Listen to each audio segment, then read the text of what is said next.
Eto na nga, tuloy natin 'tong usapin. Pagdating naman po dito sa bakit ba ito'y naging isang fishing expedition? Okay? I-play natin muna itong pahayag ni Senator Robin Padilla. Mahal na tagapamahala, Tagpamahala. patungkol po doon sa nangyaring ruling, nais ko lang po sanang magmanifesto. The gentleman may proceed. Ginoong tagapangulo at mga kasama, matagal ko na pong isinusulong ang freedom of information dahil ito po ay bumagsak sa aking komite.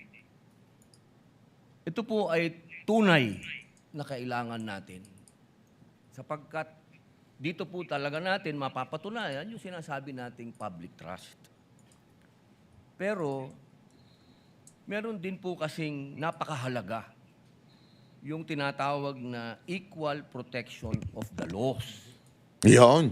Sang-ayon po sa Artikulo 3, Section 1 ng ating Konstitusyon, Bill of Rights, ang nagsasabing hindi dapat alisan ng buhay, kalayaan o ari-arian ng sinumang tao ng hindi kaparaanan ng batas. Ni pagkaitan ang sinumang tao ng pantay na pangangalaga ng batas. Ang mga pamantayang ginagamit natin ngayon ay dapat pareho ring ipinatutupad sa lahat ng impeachable officials, anuman ang kanilang pangalan o posisyon. Hindi ko po makakalimutan ang naging pahayag ng dating Senadora Miriam Santiago dito mismo. Siya po ay isang huwes at ginagalang na propesora ng batas. Ang sabi niya, constitutional analysis is a technical field. Ang pagsusuri sa konstitusyon ay hindi isang sining. Isa itong technical na larangan. Hindi po dapat ito ini-interpret ng basta-basta o kailangan may due process. Nung una ko pong narinig kanina, na ipaliwanag po ng ating Senator Judge Alan Peter Cayetano, tinanong sa prosecution kung ganito rin ba ang ginawa nila noong may impeachment kay Presidente Bongbong Marcos. Napakalinaw po na ang sagot nila ay hindi naman sila nagtanong. Hindi sila nagsaliksik kung paano ginagawa nila ngayon sa pangalawang Pangulo. Ang akin po lamang, makatarungan ba na hindi parehas ang trato natin dito? Dapat sana parehas.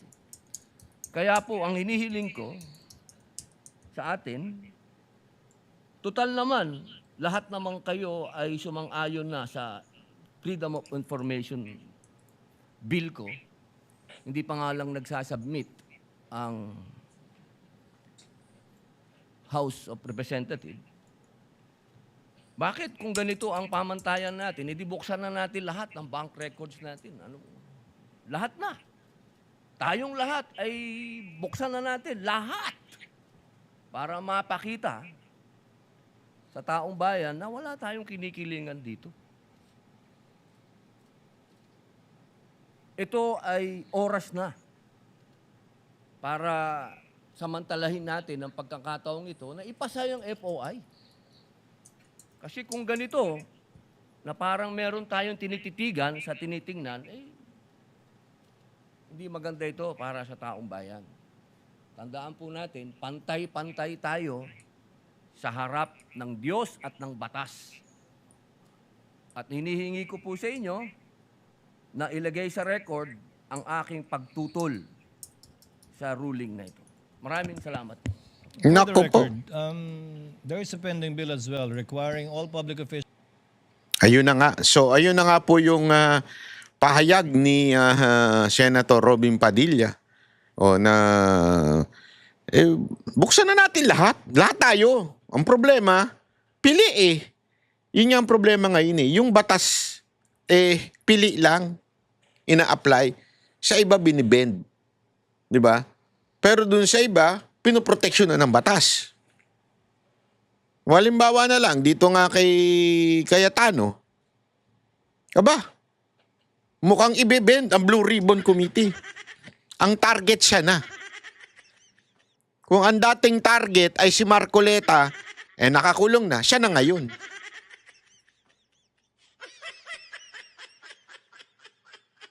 Pero yung tunay na salarin ng ghost flood control, wala na. Nga. So selective yung pag-aano ng batas. Kaya nga sinasabi niya dito, buksan na natin lahat. Di ba? Lahat ng records, magkaalaman na. Ano mo nakakatuwa dito eh. Kay Robin, kasi totoong tao to. Ito, mayaman to ha. Meron akong kukwento sa inyo. Ito, kukwento ko hindi para magyabang ha. Kukwento ko lang.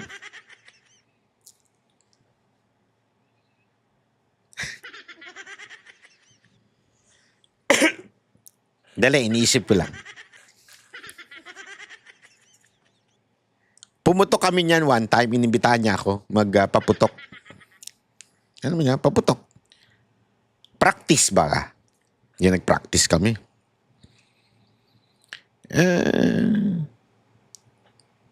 Tapos na. So, sinundo na kami. Pagsundo, yung sasakyan niya, Fortuner. Tapos dumating yung sasakyan ko. May nagulat siya.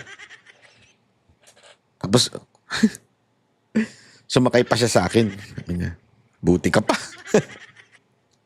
Hindi naman ganun kaano ha. Pero kasi yung kanya medyo lumang model eh. Sabi niya, buti ka pa. Alam mo, ba't ko kinikwento yun? Kasi ako sigurado ako dito eh. Etong tao na to, baka sabihin ninyo, pakitang tao yun. Hindi. Kahit saan magpunta ito, yun ang gamit niya sa sasakyan. Parang si Tatay Digong ito. Yun ang lagi niyang gamit na sasakyan kahit saan. In-observe ko yan eh. Napaka-humble na tao nito. Ito yung taong tunay na may integridad pagdating po sa hindi corrupt na tao. Sa katunayan, kung maalala ninyo, nagbenta pa ito ng mga sasakyan nun eh. Para ipamigay yung pera. Ganito itong tao na ito. And can you just imagine, ito yung napakayaman na tao dahil ito yung artista, pero hindi kasi alam nung iba, namimigay ito ng pera sa Mindanao.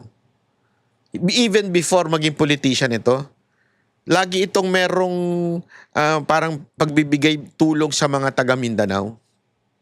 Ilang beses niya nang ginawa yan, pag bagyo, nagbebenta siya ng sasakyan, tapos ipamimigay niya yung mga, bibili siya ng mga bigas. Ganyan po itong tao na ito. Kaya tama ho itong sinasabi niya na yung dapat tayo lahat buksan. Kasi kung talagang tayo ay public servant, bakit hindi tayo asal public servant? Bakit asal master tayo? Yung pera natin, parang yung pangasasakyan natin, pang master. Alam mo yun, supposedly servant ka. Kung servant ka, di ba medyo mahirap-hirap ka dapat? Pero bakit mayayaman? Kasi nga po, dahil siya po ay tunay na public servant, pero magtataka ka sa mga katulad ni Lacson. Siya na mismo, umamin. 4 times daw na yumaman siya itong nakaraang ilang taon. Ganon daw siya kay yumaman. Kasi sabi ni Cayetano, 1 time lang daw, 2 times lang daw, pero sabi niya 4 times. Yan ang senador na ang lakas ng loob pumuna kay Marcoleta, ngayon kay Quezon, sisilipin naman daw niya yung ghost flood control sa Taguig. Siya yun, di ba? Tapos, yung kanilang pamantayan sa impeachment, biglang dapat daw ay silipin ang tax ni VP Sara Duterte.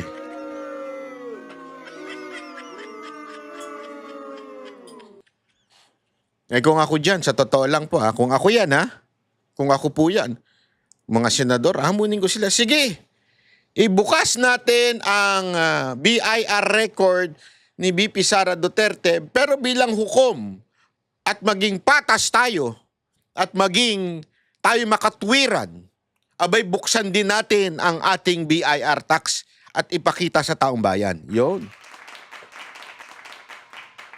Kaya lang, syempre, maraming aangal dyan.